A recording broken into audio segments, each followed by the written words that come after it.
are still out there on the fence for the Republican primary, and the primaries are going to be here in about 2-3 weeks now. So it's closing pretty fast. Right. Now, why is it exactly? Because you see all these stupid polls. They're all over the place, and I don't pay attention to polls, but other people do. There's a poll that says that Hillary beats Trump. There's a poll that even says that Sanders beats Trump. But then there's a poll that says, opposite. And there's a poll that says that Cruz can't beat Sanders, but he can beat Hillary. And it's all over the place. My question to you is do you really honestly believe that, one, Trump can, now we're talking going against the establishment here, that Trump can actually get through this process over the next 3 months through Super Tuesday, garner the nomination? Do you think the GOP would back him? Yes. Yes, I do. And the reason I say that is because once the folks start showing up at the polls, or not the polls, but the caucus in Iowa, and start showing their strength for their candidate, I think the GOP has no other choice. I think right now the reason a lot of the polls are all over the place is because mainstream media has so much involvement, and I know you talk about that a lot. They have so much involvement in the process that we really don't know what the heck's going on until folks get out to their caucus or to their, I'm in North Carolina, so, we go out and actually vote. But until that process happens, I don't think the polls are going to, really show us much. But as far as the GOP getting behind him, I don't think they have a choice.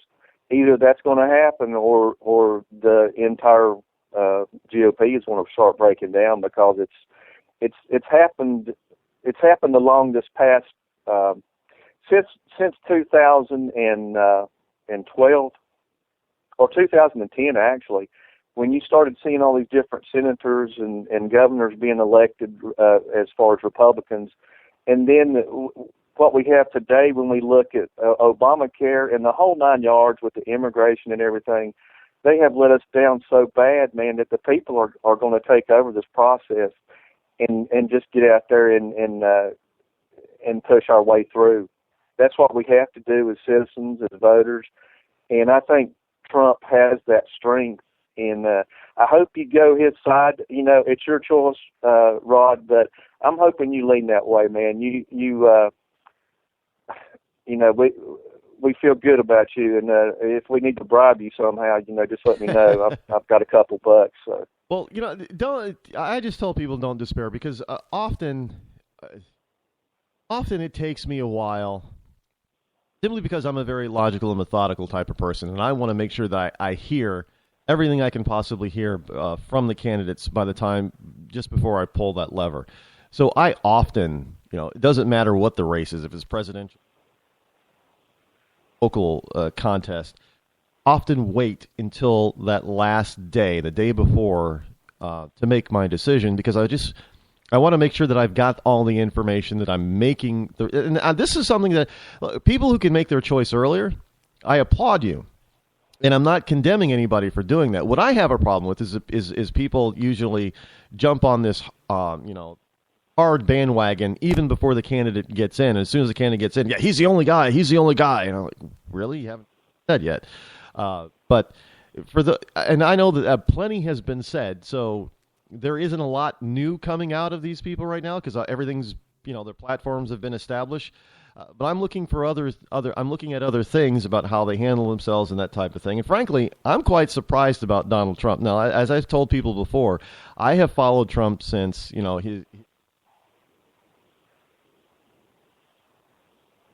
back in the 80s, and knowing who the man is, I got to tell you, Trump today on the stump is really a very self-monitored new politician, and I don't mean that in a negative way. Right. He is not the self-aggrandizing, totally bombastic person that people.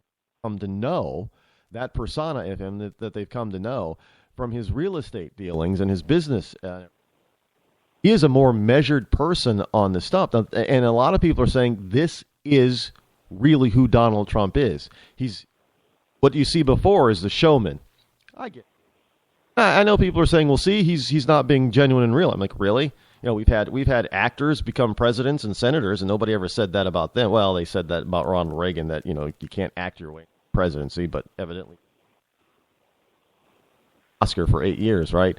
He did such a good Right. So this is, I understand, because I've read some of his books, and I see the different side of Donald Trump, and I've watched him through this campaign, and I'm very impressed with him. I really, now, I know people are trying to say, well, you know, he's not a real conservative. You know, hardly any of these guys are. I want to get down to brass tacks. Right. You know, but you got to find. I know there are people that always tend to be, and I always blast people who are one issue people. And I think, okay, fine. What if he gets in office in the first 90 days, first 100 days, he gets that one issue taken care of to your satisfaction, it's done. Now, what about the rest of the you know,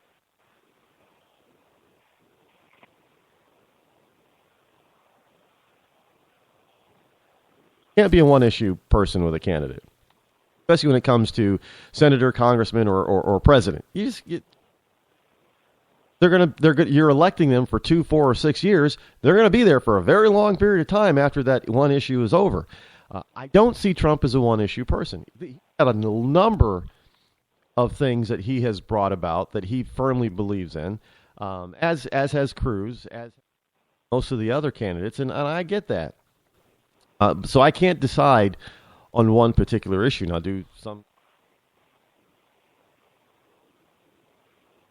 yeah. You know, we're worried about the economy. We're worried about Obamacare, how to get rid of it. I know people are constantly want to repeal own. But there is one. Now, speaking of that, there is one aspect. Now, I haven't heard Trump really weigh in about Obamacare, and I don't think he's really been asked too often. Now, I know in the past he has said that he thought it was a good idea, and then after thought it was a bad idea because law was written poorly. So, did I miss exactly where he's standing on that? Well, this is my belief right here. Trump is a real quick learner. He takes things in and digests things, you know, just like you're talking about. Needing to wait a while to pick your candidate.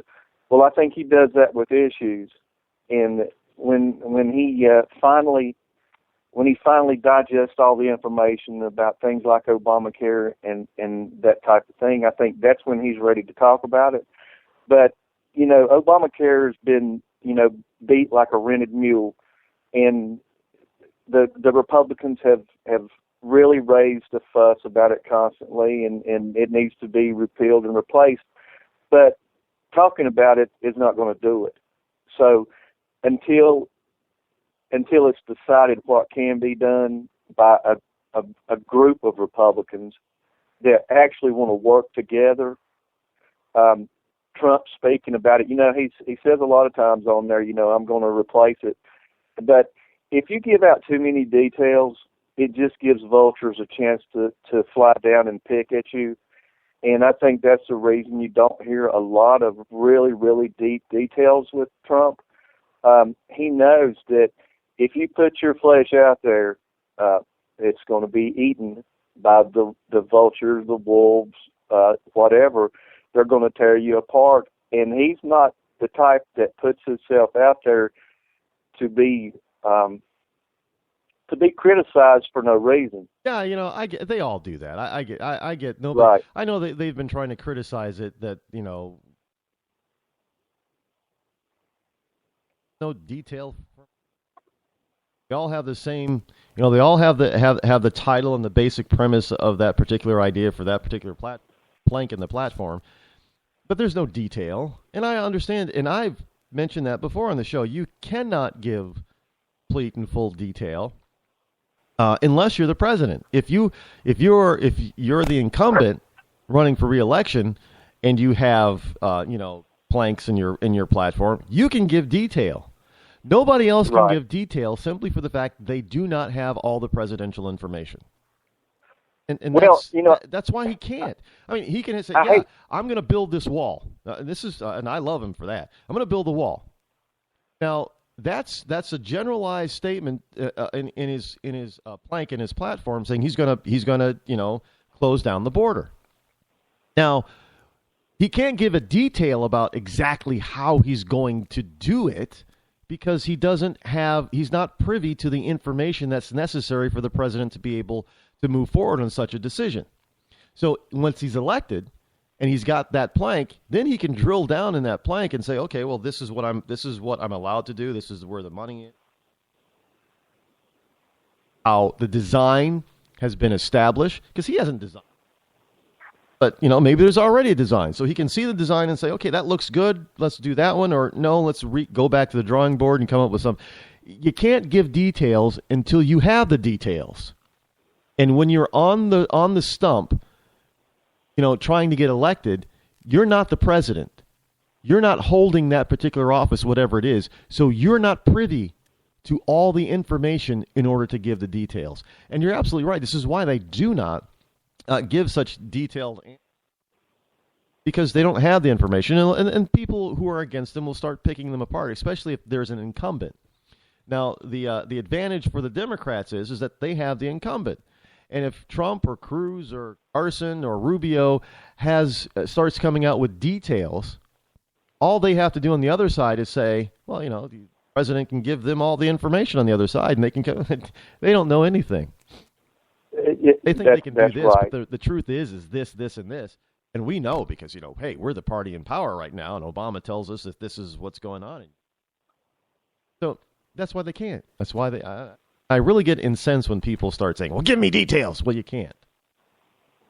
Right. I mean, you don't want to lay your blueprint for success out there for somebody else to copy either.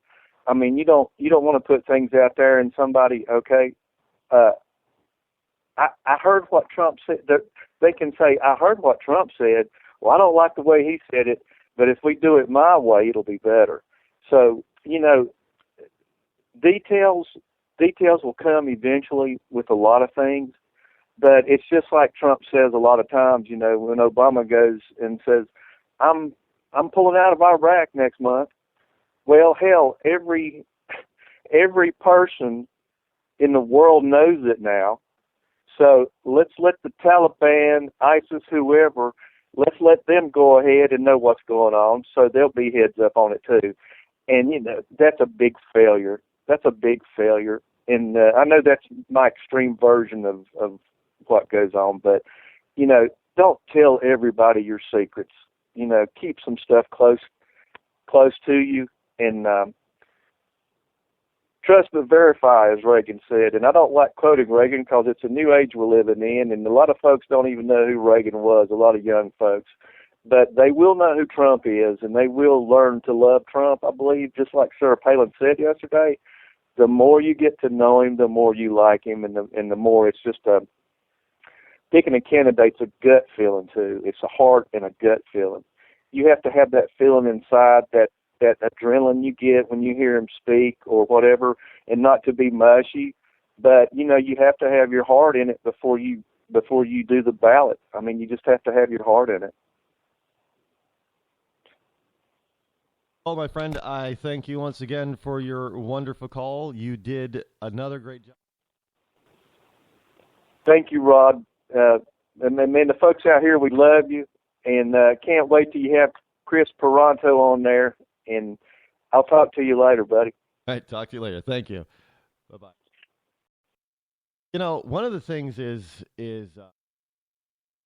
like I said, I like Trump. I like that he. Look, I've said it before. I love the fact, even if he didn't end up getting the nomination, that he was hanging in there and that he was just in the primary and in the first place, because he upset multiple political apple carts. I mean, this guy Trump is just.